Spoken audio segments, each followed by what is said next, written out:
Au grand plaisir des détracteurs du GOAT Ronaldo, il a désormais officiellement perdu le titre de Saudi Pro League au profit de l'invincible El Hilal qui a réalisé une saison exceptionnelle. Cependant, certaines vérités doivent être rétablies pour ne pas laisser carte blanche aux détracteurs qui propagent du grand n'importe quoi au sujet de Ronaldo à base de moqueries. Mais d'abord, félicitations à El Hilal pour leur titre de champion largement mérité avec 12 points d'avance sur le El Nasser de CR7 à 3 matchs de la fin de saison. Ce qu'ils ont réalisé, c'est légendaire, invincible c'est le mot parfait pour les décrire, ils n'ont perdu aucun match et n'ont concédé que 2 matchs nuls, soit seulement 4 points perdus au bout de 31 rencontres. Pour dire les choses simplement, personne ne fait mieux au monde. Aucun de mes arguments ne sera plus fort pour défendre CR7 que de dire qu'ils ont été les meilleurs à un point inimaginable. Ce qu'ils ont réalisé, c'est plus que remarquable, c'est unique, ça relève de l'exceptionnel, l'extraordinaire, c'était tout simplement quasiment impossible pour El Nasser de faire mieux. Donc dans ce cas-là, plutôt que de blâmer injustement et bêtement CR7, il faut savoir tirer son chapeau à l'adversaire quand il le mérite. Selon moi, c'est précisément ce qu'il faut faire au lieu d'être complètement débile en s'en prenant à la saison monstrueuse de Ronaldo. Rien ni personne ne pourra minimiser ce qu'il a fait, même si un joueur tout seul ne pourra jamais gagner un championnat. Aussi fort soit-il, ça se joue sur la régularité. Et donc forcément, il y aura des matchs au cours d'une longue saison où il ne pourra pas sauver son équipe. Par définition, un miracle et un sauveur, ça n'arrive pas à chaque match et à chaque journée. C'est pour cette raison que tout au long de sa carrière, Ronaldo a réussi plus souvent à emmener ses clubs vers le sacre dans des formats tournois comme la Ligue des Champions plutôt que sur une saison régulière, parce que qu'on le veuille ou non, un championnat ça se joue sur la durée et donc le talent individuel ne suffira jamais face à une surpuissance collective. Malgré tout, la saison de CR7 reste phénoménale, que ça plaise ou non, le titre d'El Hilal n'y change absolument rien. Il a porté El Nasser sur son dos avec ses nombreux buts et passes décisives, il a établi des nouveaux records dans chaque compétition à laquelle il a participé. Et ne pas finir premier ne fait pas de lui un flop ou de son aventure un fiasco, je suis triste de l'annoncer à ses détracteurs qui ne comprennent rien au foot, mais ça ne marche pas comme ça. Bien au contraire,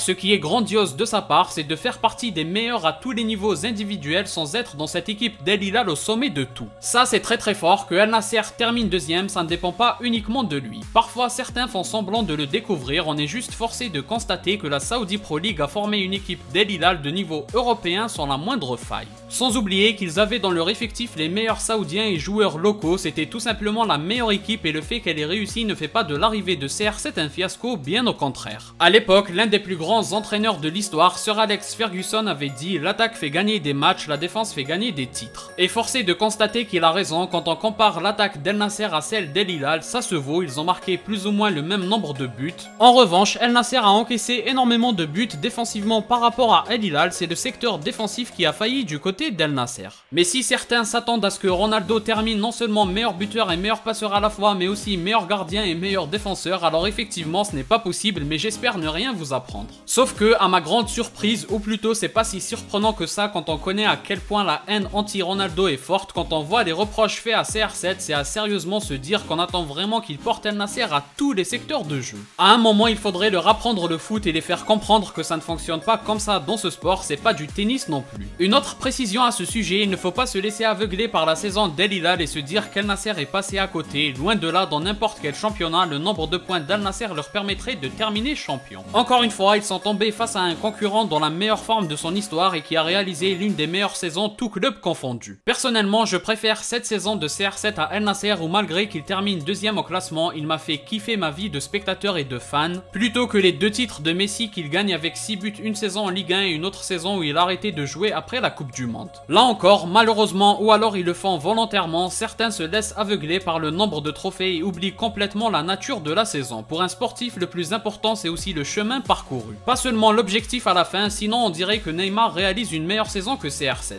Si ça tombe du ciel en toute logique comme les titres du PSG en France et le futur titre de l'Inter Miami en MLS où il y a zéro concurrence, c'est même pas intéressant, ça n'a aucune saveur. A l'inverse, avec Ronaldo on a vécu des moments d'espoir, de joie, de désespoir, de colère, c'est ça une vraie saison, on préfère un titre à la fin, personne ne dira le contraire bien entendu, mais ça n'a de la saveur que en vivant une saison de la sorte plutôt qu'un titre dessiné après 5 journées parce qu'il y a zéro adversité. Il faudrait être malhonnête pour ne pas être d'accord avec ce discours, en plus le jour où ça finira par un titre en vivant ce genre de saison, ça aura 1000 fois plus de saveur. Enfin bref, on ne va pas essayer de convaincre certains pro-Messi qui ne comprennent pas grand chose au foot, leur seul plaisir c'est de voir Ronaldo soi-disant échouer parce que leur préféré ne leur procure plus rien. En tout cas, c'était important pour moi de faire cette vidéo pour bien faire comprendre qu'il ne faut pas se laisser détourner par ce titre d'El Hilal en pensant que c'est un nouvel échec pour le GOAT. Au contraire, c'est une très grande saison de sa part dont on est plus que fier et ravi d'avoir suivi. L'essentiel est là, ça n'enlève rien au fait qu'il est monstrueux à 39 ans et qu'il poursuit sa lignée gothesque.